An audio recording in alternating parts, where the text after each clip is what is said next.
Culture হলো politics নির্মাণ করে দিবে, সামনে কেমন পলিটিক্স হবে। সুতরাং ওই কালচারাল লড়াইয়ের অংশ হিসেবে আমি পলিটিক্স করতেছি, একটা মডেল তৈরি করার চেষ্টা করতেছি, ক্রাউড ফান্ডিং এ, ভ্যানে চলে, রাস্তায় ঘন্টার পরে ঘন্টা হেঁটে হেঁটে। এটা যদি আমি এখানে উইন নাও করি, এই মডেল অন্যকে উইন করবে। হাদি বলে গেছে না যে ওই হিজাব নেকাব পরাটাও আমার বোন, আমি যতটুকু ইনসাফ চাই, যতটুকু চাই একটা টি শার্ট পরা মেয়ে আমার বোনের জন্য আমি সেম ইনসাফটাই চাই। এটাই হাদি। এই বিউটিটারে বাংলাদেশের ওই যখন হাদিরে মানুষ চেনা শুরু করলো, ওই এলিট বদমাইশগুলা হাদিরে চিনতে পারলো না, বা চীনা ভয় পাইলো যে হাদি রাজনীতি আসলে আমাদের বাপ চাচার রাজনীতি নষ্ট হয়ে যায়। বড় ঢেউয়ের সাথে মিশে মিশেই আমরা ভিন্ন ঢেউ থাকবো আজীবন ইনশাআল্লাহ।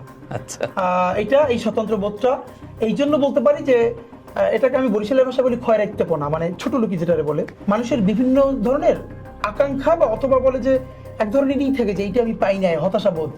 আমার লাইফে না এরকম কোনো হতাশাবোধ নাই।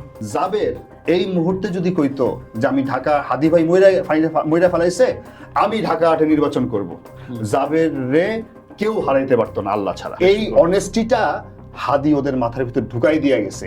এই জন্য জাবের বলতে পারে যে আমি হাদি ভাইয়ের মতো যোগ্যতা এখনো অর্জন করতে পারি নাই, যেদিন পারবো সেদিন করব।